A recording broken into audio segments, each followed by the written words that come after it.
Lila or Meredith, can you hear the background music? Yes, it sounds great. Yeah. I was just gonna text you at some point. Can we change the elevator music to like Aretha Franklin or something? It sounds like I'm shopping in Macy's.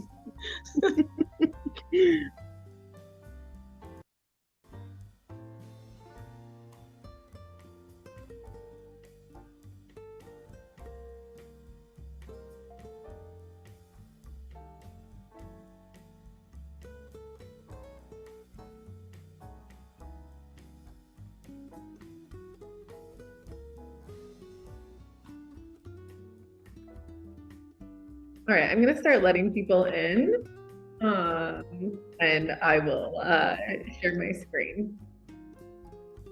I'm not going to be available, okay? But that's fine. Okay.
Hi, everyone. Thanks for joining us at SF Parents for our November monthly meeting.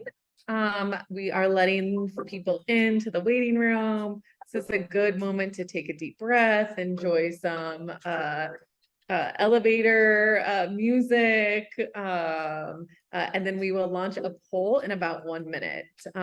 So thank you all for being here on this cloudy Thursday.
All right, well, we are going to go ahead and get started.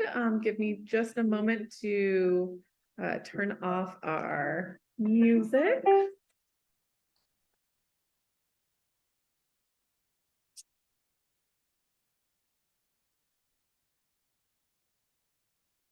If I can find where I just hit it, here we go. All right, welcome everyone.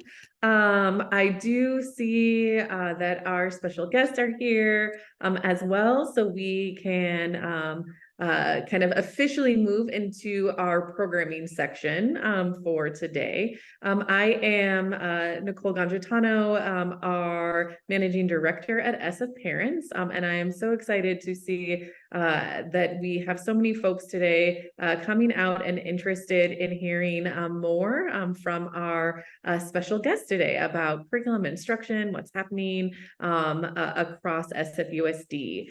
I am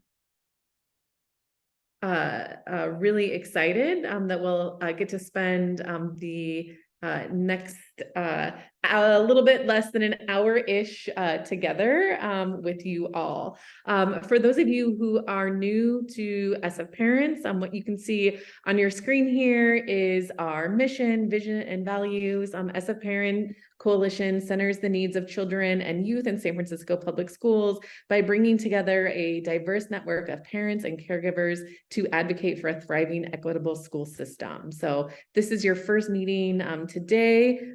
Thank you, welcome. And if this is your more than 10th meeting, hello, it's great to see you again. As we go through today's meeting, you can see we have a couple of norms. We really want to make sure that we are staying curious. There are different perspectives that we are all kind of bringing. We also really want to make sure that we are centering the voices and aspirations of our students and their families. And we also really want to make sure that we are listening and lifting up what we hear, and also allowing others to process on their own time. So sometimes it can take us a little bit to think about what is our response or our thought or even a question to a comment. So we invite you to join in into those norms with us today. And on the agenda, again, hello and a welcome. I also want to let everyone know that we are really appreciative of our special guest today. So we will let them also introduce themselves in just a moment. They will do a bit of presenting. We'll also then open it up to Q&A. You can also ask questions in the chat as we go, and we can try to kind of help facilitate or identify themes, et cetera, that are coming up for you all as well. So I am going to pin and ask our speakers to kick us off. So again, we are joined today by two wonderful SFUSD leaders, Dr. Carleen Aguilera Fort and Dr. Nicole Priestley. Sorry, I'm very quickly also multitasking and letting people in from the waiting room. So they are here today to help answer some of our questions about what is on many parents' mind, what's happening with the literacy pilots, what the math vision work is. Some people are wondering kind of what the plan is for 8th grade algebra, but really kind of where we are on timing with our math audit. But really kind of the team today is really excited to kind of hear from the folks who are leading this work across the district. And I even see some of their team members have also joined to, I'm sure, jump in and add some more context too for everyone today. So again, thank you for being here. And then I will turn it over. I will mute and turn it over. I'm not sure, Carleen, are you going to kick us off? Okay, great. And do you want to share your screen or? Devin has the slide deck, so she will. Yeah, great. Absolutely. Devin, let me add you as a co-host. Thank you so much. Okay, perfect. Okay, good morning as we organize the screen piece. Buenos dias, good morning, Carleen Aguilera Fort. And as Nicole stated, I am the Associate Superintendent for Educational Services in the San Francisco Unified School District, rejoining the district after 6 years venturing out in some other spaces. So I'm glad to be here. Many of you know the work that has been taking place, and today I am joined by Dr. Nicole Priestley, who has been leading this work for the last few years, and Ms. Devin Krugman. As you know, Dr. Priestley is the Assistant Superintendent of Curriculum and Instruction, and Ms. Devin is the Executive Director for all the content areas. So that's why we invited them. Devin, we can go with the slide deck right now, and let's go to the...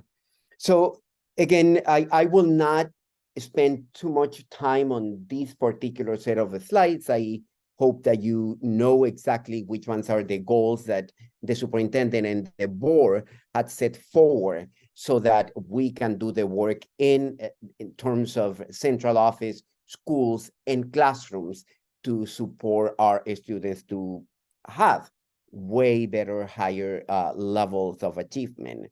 And so just a recap, we have the goal for third grade literacy, and we have goal for 8th grade math, and we have a lofty goal for college and career and readiness.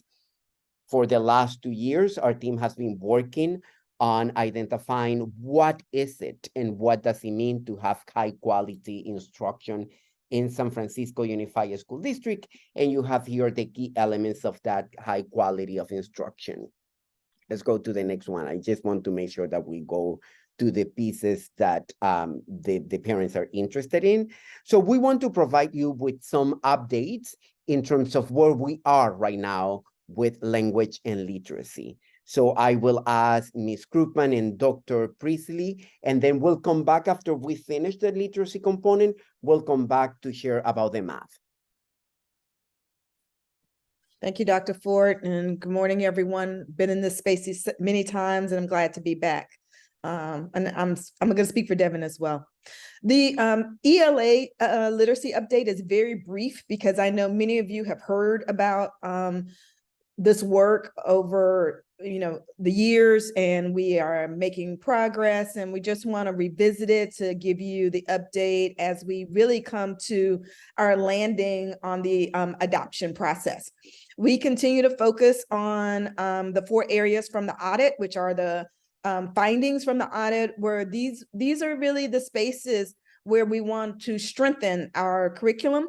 And they are the foundational skills, text complexity, evidence, and knowledge building. So we have centered those kind of 4 areas as we have gone through this adoption process in the pilot, in reviewing the materials, in reviewing classrooms and observing classrooms. Those are the areas where we really focus. So we just wanted to give you some timeline around that. And you can see in that first line where it says curriculum and instruction, we are currently piloting 2 curriculums, and we are working closely with our partner TNTP. We are in the data collection process, and we actually hope to wrap up the actual piloting in January. We will move this spring in 2024 towards, we will make a selection for one of those curriculums and take it to the board for approval. And we anticipate implementation of that curriculum the following school year in 24-25, and moving that across all of pre-K through 8 in 25-26. There are other components of that. We have a new assessment, as you well know, that we've adopted and went into implementation this year. And so we will continue with our assessments. I also want to highlight our interventions. As we shift our curriculum, we also have to shift our interventions. We have been working towards that, and we are training our artists on SIPs. Many of you are familiar with that. And as we adopt our new curriculum, we will align our additional interventions with the new curriculum. And you will see that process as well. We are rolling out professional development even now on the instructional shifts on those 4 areas that I just mentioned in the previous slide. We are working on foundational skills, text complexity, building knowledge, making sure our teachers and our leaders have knowledge of these shifts so they can better bring on the new curriculum and make sure we all have the same shared understanding. And then also our policy and communications. We've been talking about how we're going to get this word out about our new curriculum and the work we've been doing. And we will, in January, we will be launching communication from our school sites to our families about what they can expect between January and the end of the school year, and as we open the new school year in 24-25. So I think that kind of sums up ELA, and now we'll move into math. And Dr. Ford, I'm going to turn it back to you. Thank you, Dr. Priestley. I see some questions coming. We will answer the questions after we finish with the whole piece, so we can have a little bit of more time to respond to those questions to the best of our ability. So this information was shared with the Board of Education at the public meeting these last Tuesdays. For some of you, it will be a recap, but we want to reiterate our commitment with the teaching and learning of mathematics across our schools and across grade levels. And as we see the vision and what we hope and what we aim and the work towards making sure that our students are developing as critical thinkers and proficient mathematicians, that will go from the basic operational computational component to the critical and logical problem across solving problems across contexts. So this include from the actual basic foundational math to what the Common Core is asking us to teach in every single classroom for our kids. Go to the next. So again, this is something that before my time, the team has been working on, and we are reinforcing these pieces, which is the focus on essential content and academic ownership, meaning we want to teach to the standards and at that high level of content and rigor. Number two, we want to make sure that students at the elementary level are mastering the foundational skills like number sense, computations, operations, so that when they get to 7th, 8th grade, they are already ready. So this is working. These next two are happening right now. We are adjusting our math policies to provide opportunities for students to accelerate and in their learning of mathematics. And one of those concrete options is providing algebra in 8th grade. Again, the resolution is it will happen. Right now, we have a core group of people called the focus group working on how that will take place at the site level. And definitely, we have identified few interventions that can help us to support the students and to support the teachers. Next one, please. I would like to ask my team members now to jump into the next one.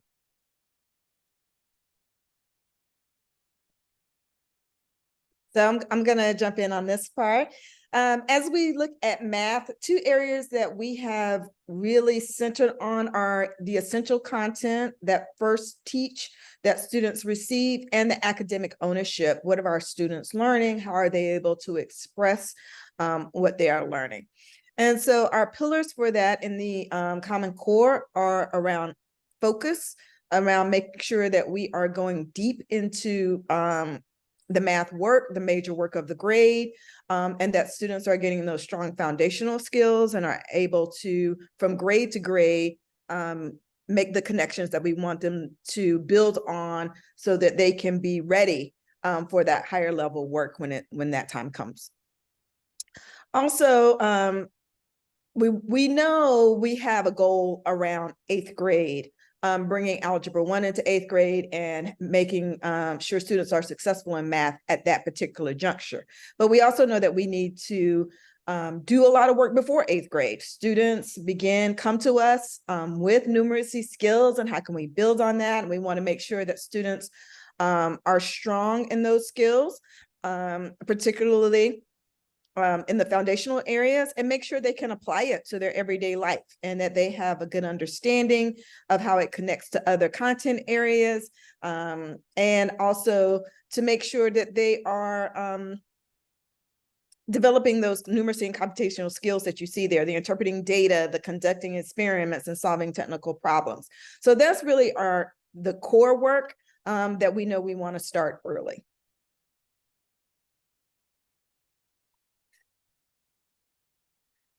And then in these areas, what you see, we break that down for you just a little bit more in kindergarten, first grade, and second grade. I won't read all of this to you because there's a lot there, but we want you to see that we want to prepare students for the complex thinking that they will be developing from grade to grade. So when we talk about that coherence, there are mastery that students must have in kindergarten and first grade and second grade that continuously build, that prepares them for that higher level order in math.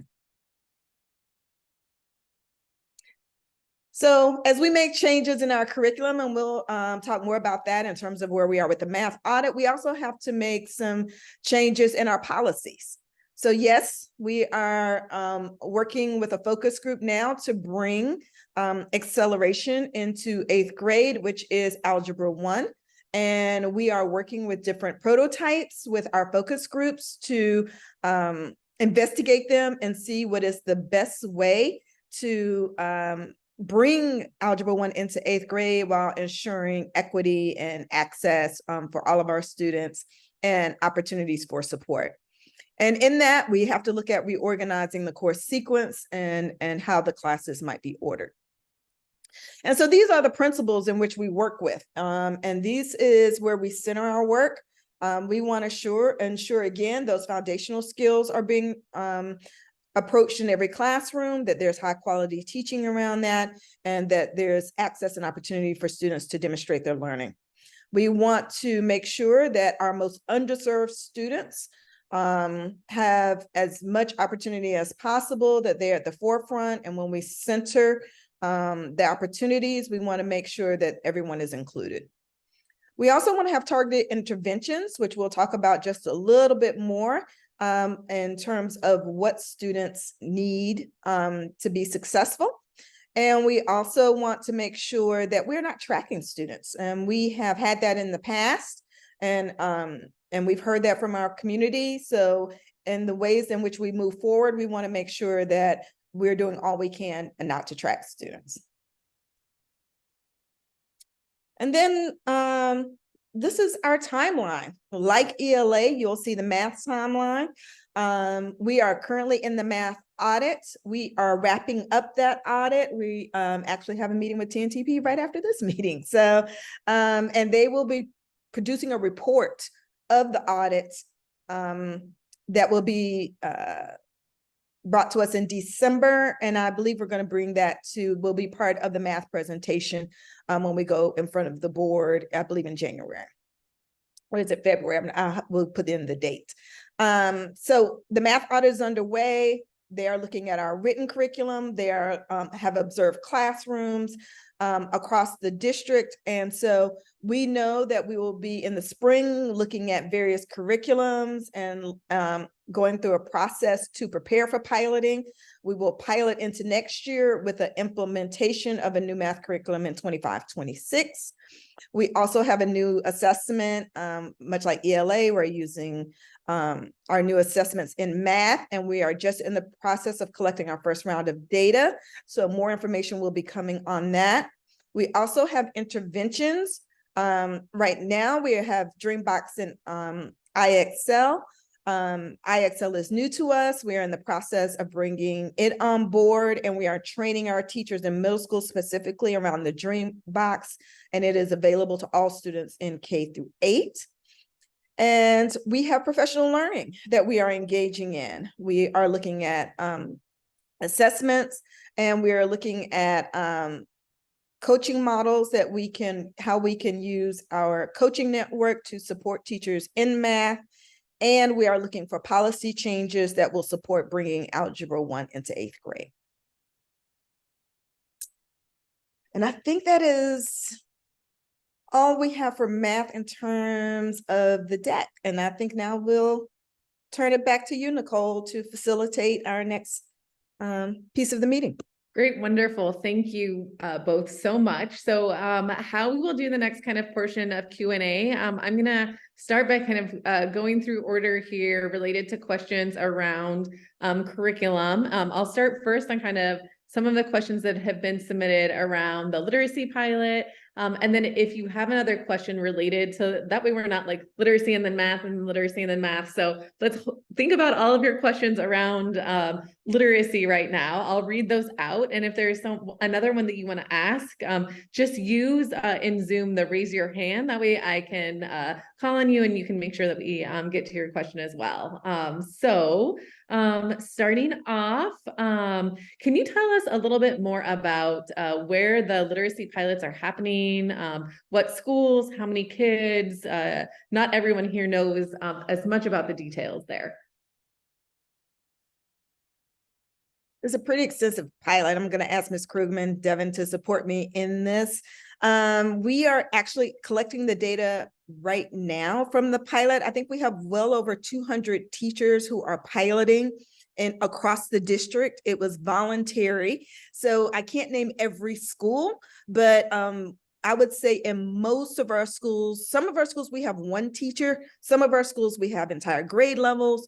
So this is just a range, but they are certainly a well representation of our schools across the district that are participating in the pilot, and is very extensive. And we will also be presenting that information next month at the board meeting. So if you want more details on that, that is certainly going to be available in December. Great, thank you. So we know that our teachers are key to making all of these new curriculum changes happen. Can you tell a little bit more about what professional development is going to look like? Will there be training in the summer, ongoing support, and will implementation in the fall be in all schools or at a subset of schools? I'm going to defer to Devin on that. This is her wheelhouse and she does it well. So Devin. Thank you so much, Dr. Priestley. I'll start with the second question first. So implementation will be for all schools. In addition, in terms of professional development, we have sort of a set of different models working. One is right now we're working on a sequence of aligned professional development for the system that is meant to build system readiness. And as Dr. Priestley shared around the instructional shifts related to language and literacy, that means teachers getting professional development in things like foundational skills, in text complexity, all of the components that make up a high quality core curriculum and set of instructional practices. Once we have a recommendation for adoption that is accepted, that professional development will then shift into being more program-specific professional development on the adopted curriculum. I do want to also mention that professional development on things like curriculum design, instructional planning, high-quality instructional practice also happens alongside the work of our coaches, which includes our literacy coaches and other site-based coaches who work directly with teams of teachers for feedback and improving instructional practice as part of a school-based instructional leadership team. Great, thank you. And Devin, you may have to unmute again because this one might be coming back to you. But for the curriculum and other curriculum changes in general, the statement is that often it takes several iterations to get the implementation right and see full impact. What are the feedback loops from teachers and students that you're currently looking at? And then what are you also planning for when we do full implementation launch in fall to understand effectiveness of the new curriculum? Thank you so much for that question. As we shared at Tuesday night's board meeting in relationship to math, but is true for language and literacy as well, there's no one lever that you can pull to create student outcomes. And what we see as being most important is high quality instructional materials and core curriculum in association with educator mindset, high quality instructional practice, professional development and coaching, data and progress monitoring. And so we really consider to get to our goals, core curriculum is one part of that system. In terms of data gathering and feedback loops, the first thing I want to name is in partnership with TNTP, we've done really extensive data collection throughout the pilot. All of our pilot teachers have been observed multiple times using a standards aligned rubric. We've had focus groups and surveying with pilot teachers, with administrators, with students. The student interviews are wonderful. We're so excited to be sharing some of those as we get farther along in the process. But that data collection is one of our first points to start to measure what are the supports that we want to make sure that we offer based on our pilot experience so that we're really targeted and specific. In addition, I think we're really excited about having implemented STARS and interim assessment this year because we can really use the student outcomes to progress monitor how implementation of the core curriculum is working. And the last thing I'll say is we're in the midst of also doing some redesign around our coaching models. And so what I think we really want to make sure we have as part of that is really tight feedback loops so that coaches are able to report out on instructional progress at their school sites so we can identify trends across the system and shift, some of our professional development models or how we help the implementation of materials. Thank you. Can you, one question is, will charter schools be required to also adopt the same curriculum changes? The short answer to that is no. They are not part of this process. We are working within SFUSD public schools. And so if they chose, it would be of their own choosing to follow us in terms of adopting those materials. Great, thank you.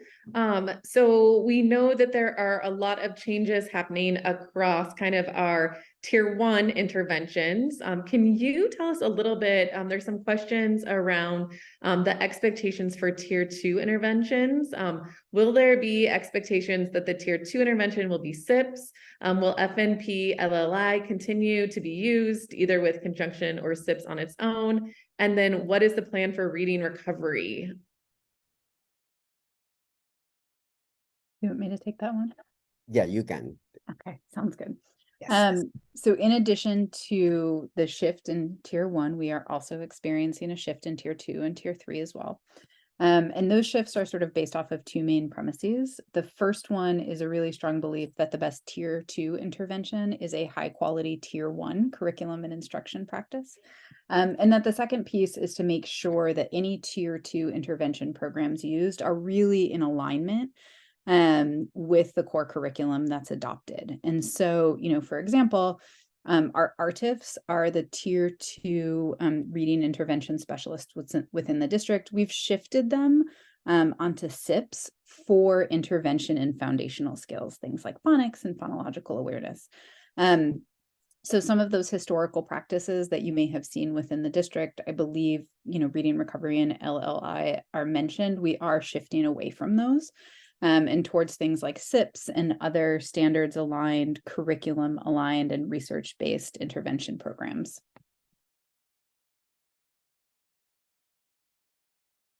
Thank you. And then I think I may have got to almost all of the ELA curriculum changes questions, but can you just address a little bit about how you're thinking or what the plan is to support multilingual students or students who are learning English with these pilots? Devin, you can pursue on that one. I know we've been working really closely on that. So Devin, you can take and I'll support it. Yeah, so one of the things you may have seen in the presentation is we're really specific about saying we're giving language and literacy updates and we're making language and literacy changes. And so one of the components of that is making sure that supports for our multilingual learners are embedded and a driving force behind any decisions that we make in curriculum and instruction. All of the programs that we are piloting were extensively vetted for both integrated and designated English language development supports and making sure those components were present.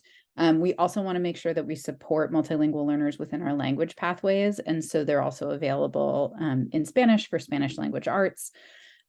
So we're thinking very much about making sure that those are the driving force again behind any curriculum and instruction.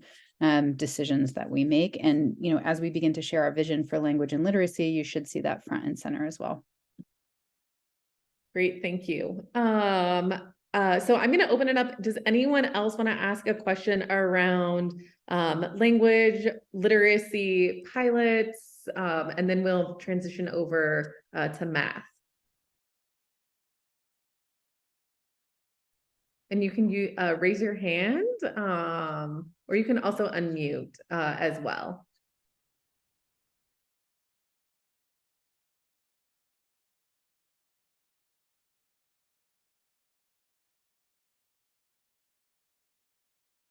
Hi, Nicole. This is Debbie. Hey, Debbie. Hi, Hi. Debbie. Hello, everyone. Thank you for being here today and for this opportunity to ask questions. I just was curious about how these critical activities will be funded in the next school year and in the following school year.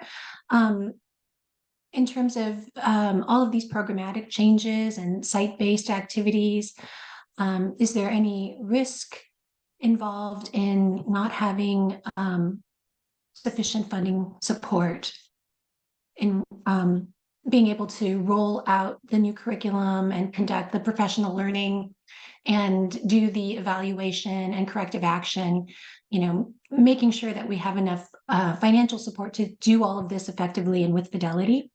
Thanks. The number one commitment that the superintendent, the board, and all of us have made is that we are going to fund this critical piece of work. So, and it is our legal responsibility as a district to provide those instructional materials. So because of that, that particular piece of making sure that every student will have access to these adopted instructional materials is not at risk. The professional development that goes with it is not at risk. There definitely will be some adjustments in the ways in which we have been doing things, and also in terms of staffing. That absolutely is going to happen.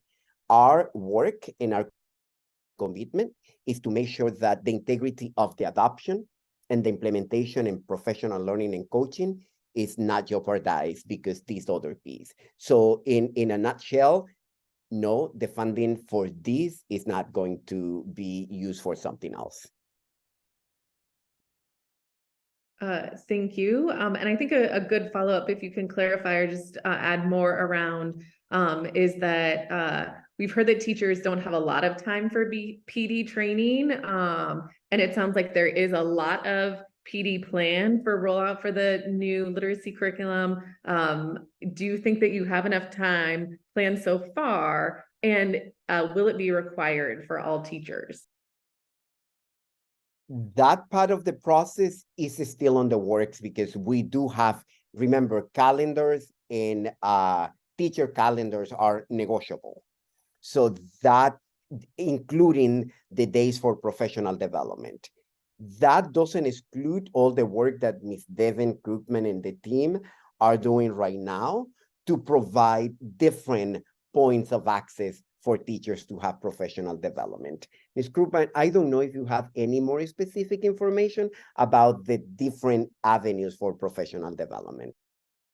Yep. So currently, within this school year, just for an example, we've been utilizing the aligned early release. So an example of that you'll see is that the third Wednesday of every month, all math teachers of grades 6 to 8 attend a centralized professional development. It's similar for all middle school ELA pilot teachers. At the elementary level, the third Wednesday of every month, each site implements a professional development module on the instructional shifts that we named earlier. Prior to that implementation, we go through the process of training all of our coaches and all of our administrators on that module. So completely agree with and understand those time constraints as asked in the question. And we're really trying to maximize the time and resources that we have within those constraints as opposed to waiting. All right. Any last questions around literacy? I'm gonna actually I'm gonna have a hop in between. Nicole, can I ask a quick follow-up? Oh yeah, on go that? ahead, Jenny. And thank you for asking those questions. I appreciate it. And thank you to everybody from the district for coming to this. I really appreciate it. Do you all have summer PD planned as well to launch? And is that something that if you do it this summer, will you do it in subsequent summers for new teachers and so on? Thanks. You want me to give a so I'll say, every summer the district runs professional development. Generally, there's one cycle that hits within early June, the first 2 to 3 weeks. And then there's another cycle that launches with our Administrator Institute at the end of July, and then in roughly the 2 weeks before the school year starts. That time is pretty extensively attended by teachers. We run, a series of different trainings. We have some teachers who go to things like, and administrators who go to things like the Unbound Ed Standards Institute. We might have other teachers who get specific pilot training on the curriculum. And then there are, roughly 3 pre-service days before the start of the school year. One of those is currently designated as Central PD. So we have historically made use of all that time. One of the things that we are paying really close attention to is the data coming out of the pilot and wanting to make sure that data is driving all of our professional development plans for the summer. And we, in partnership with TNTP, in partnership with our labor partners and all of our folks in schools, will make sure that that design of both the June and pre-service professional development in August is responsive to the data we see coming out of the pilot.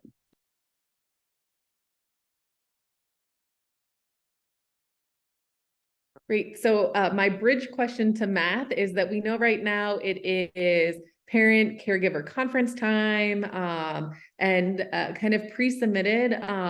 Parents wanted to know from your point of view, what is it that we should be hearing from our teachers this week? Because one person submitted and said they hadn't heard anything yet about STAR at their school, and they were really excited about the assessment change.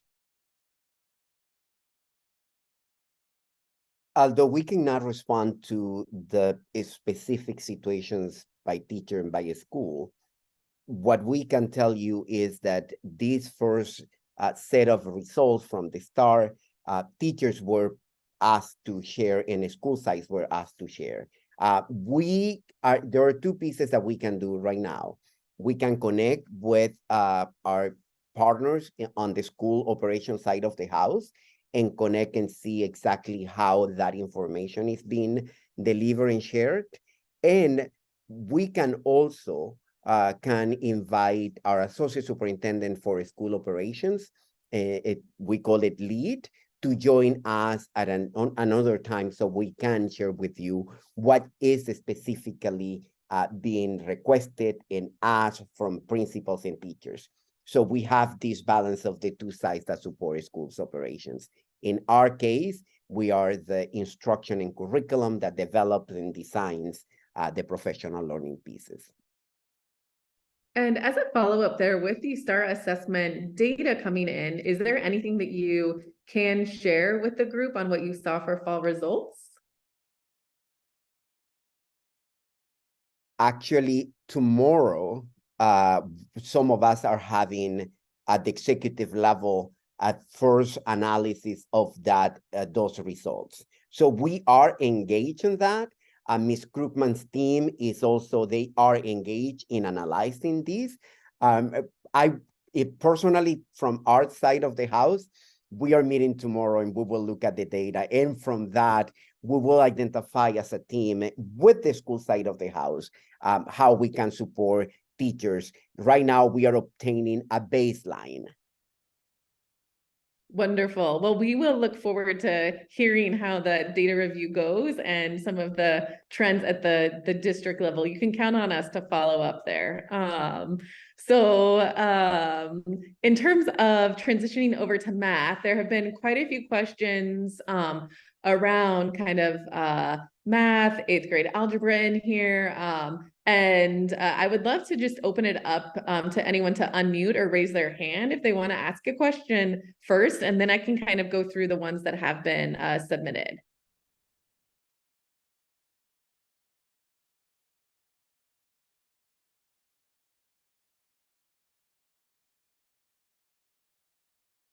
All right, well then you will all just continue to hear my voice asking questions. Can you tell a little bit more about what just the plan and timeline is for reintroducing 8th grade algebra? What will, and I know you kind of covered that with the slide, but what will that look like? Can we expect it at all schools, some schools? Just get into the details a little bit more there. I will start and then I'll ask my colleagues to jump in as well. We got exactly the same question at the last board meeting. So right now, the how that will happen is in process. We have what I would say a robust team that we call the focus group, and they will be looking at the different prototypes of how we can enact implementation of algebra in 8th grade.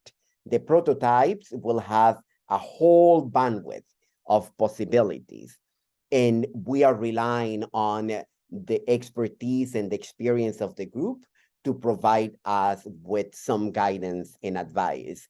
And then the team will take that to the central team and to the superintendent so that we can determine, do we start with all of the schools? Do we start with some schools? How that will be offered is in the morning, afternoon, within the school day. All of the options are at play right now, and no option is discarded. So, and I believe we are meeting next after the break.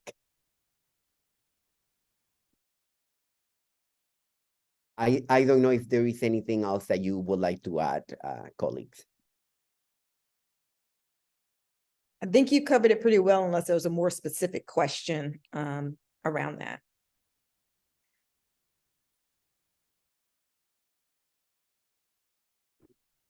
I actually have a question, and it has to do with academics, but again, it doesn't. So there has been a lot of bullying in the schools, and so for those kids that are being affected and can't focus on their academics and the great plans that you guys have, what plans with bullying are you guys gonna have? Thank you, and definitely we see the importance of that question. But what I would suggest is if we can have a different kind of session that address that all these other areas of work. And the reason why I'm saying that, because there is a whole team on the school side operation of the house that has been developing strategies, professional development, and approaches to support students who are facing different set of challenges at the social emotional level, including bullying. So I would not be feel comfortable speaking when we have a whole team of people developing that plan. So I think, Nicole, that will be a good area for another meeting. And so we can look at all the different aspects that involve the life of the school. Wonderful, thank you. Rex? Hello, yes, I just wanted to come behind everyone of the panelists, Nicole and everyone, about what's going on with the Math Focus Policy Group, to give you guys just assurances that it is a well put together group of the 32 people that are met at the October meeting of our first Math Policy Focus Group to give Matt Wayne the how to put Algebra 1 back in the 8th grade. 12 of the 32 individuals are math teachers. So I just want to assure everyone on this Zoom that there's no playing around. It will be done tight. It will bring all the different ways of making it work.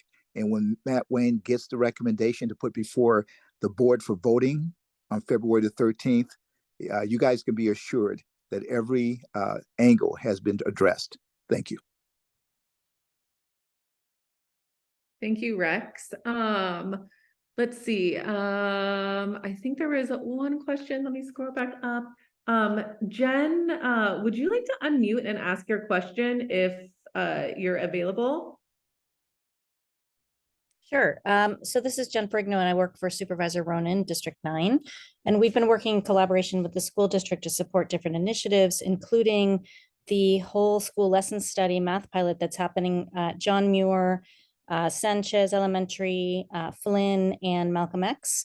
And this is a really exciting and very promising math intervention that is providing readiness really for young students so that they would be able to be ready for algebra in 8th grade. And so I'm just curious about how this has been contemplated in terms of its expansion, or how the district sees this in the planning around math.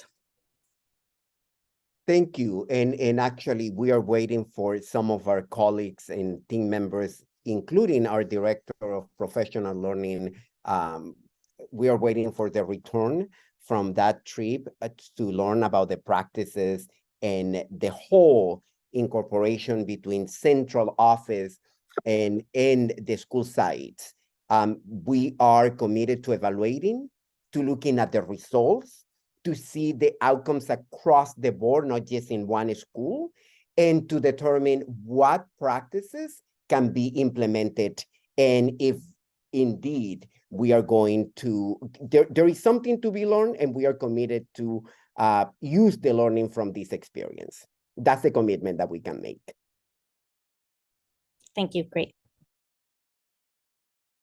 Let's see, just scanning through the participant list. Stephanie, can you unmute? Did you mean Stephen? Stephanie ST, and then Stephen, I have you in the queue as well. Okay, no problem.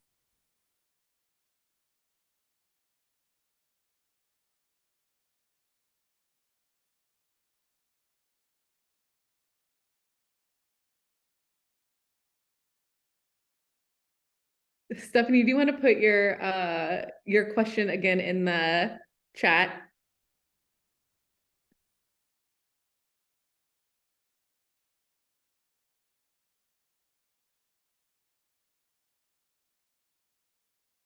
While that is happening, and Stephen, I'll get to you in just a moment.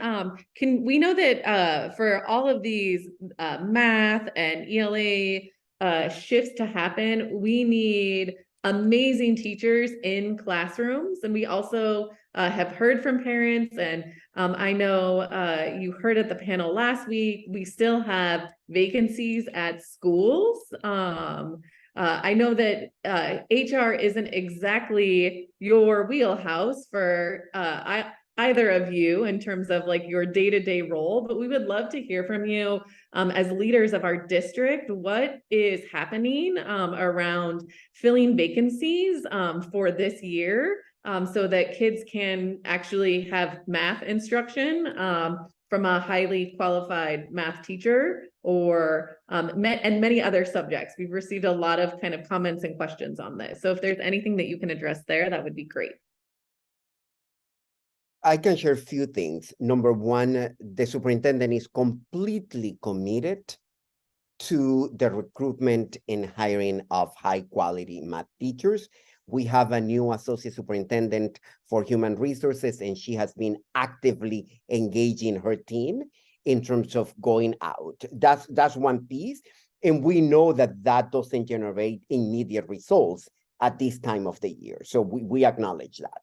The second piece that I want to share is right now through HR, we are looking at all the teachers that we have centrally assigned that are supposed to be providing specific supports. So we are balancing between the needs for coaching to certain teachers and the needs of the students in the classroom. So we will be reassigning teachers in different content areas back to the classrooms so that our students have a classroom teachers. So that one I can share with you, and that process of identifying who will be reassigned and to what school is taking place right now as we speak. And our HR team is actively working and collaborating with our teams in that area. Thank you. And then I think Stephanie's question was more, and I'm not sure that you can address this, but to what you can, what is our partners at UESF's role and responsibility with compliance and accountability as all of these changes come about? We genuinely believe that every teacher is committed to providing the best quality of teaching to our students. And we know as well that there are teachers who need additional support.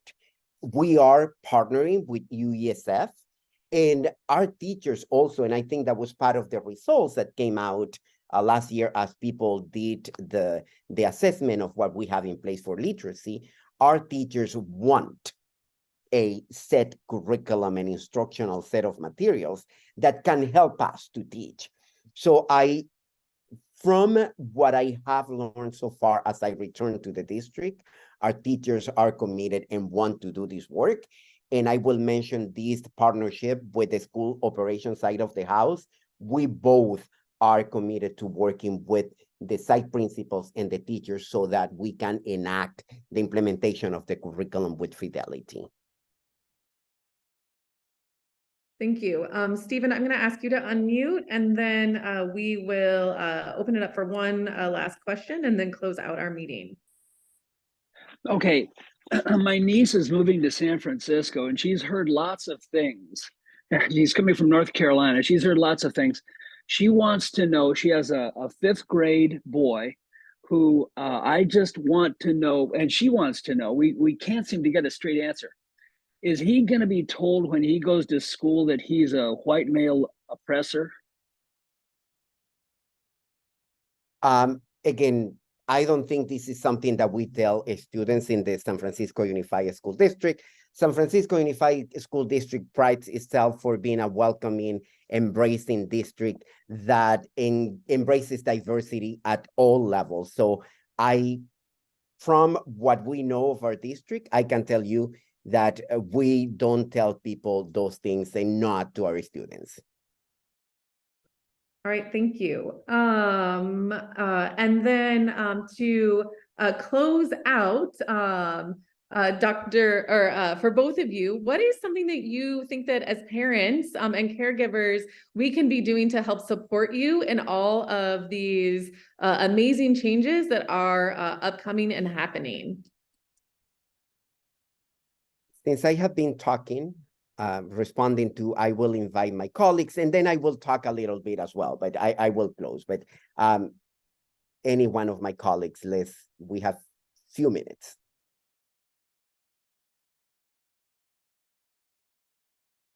I'll start, and then I'll let Ms. Krugman jump in. I was just invite everyone to continue to be really engaged in this work. Connecting with your teachers, your school site leaders, continue to invite us to these forums to be informed of what's happening in the classrooms, because we know that's where the real work is happening for our kids and for our students. And I also want to say to continue to push for excellence. I think that's always important. I think we need to provide the highest and best opportunities for all kids. And I believe that for everyone. And so we want to make sure that parents continue to engage with us. And so I think the more we have that, the better outcomes will be. So I want to thank you. And I would definitely continue just for your own families and child to stay engaged and for the greater good as well. Well, I reiterate that, and I have to say, as I came back to the district after 6 years being superintendent in a different district, I am really, really excited to see the work and the direction that we are taking. And definitely we thank the parents for helping us to get into that direction. We will not be able to succeed if we don't have your advocacy and your support as well. So just continue the advocacy and continue the support. Those two are not mutually exclusive. So thank you. Well, I just want to give a very, just looking at time, just appreciate everyone from the team coming today. It sounds like we already have some great topics as a follow-up to bring in some of your other colleagues to hear more about operations and how this all trickles down into each of our classrooms with all of our students. So thank you for that. And then I just want to plug that we will continue our work as a coalition around our math, reading, and budget advocacy. So continue to stay tuned on what we're monitoring. We will have a December SF Parent Coalition monthly meeting on December 7th at 12 noon. I've already included a QR code if you want to take out your phone and register for that one. And then we're also planning a New Year January Parents Night Out. So date and location to TBD. But if there are any other questions or follow-up, feel free to email hello@sfparents.org and we'll make sure to get you plugged in. But again, greatly appreciative of everyone's time today. Have a great rest of your week and we will all be in touch soon. Thank you.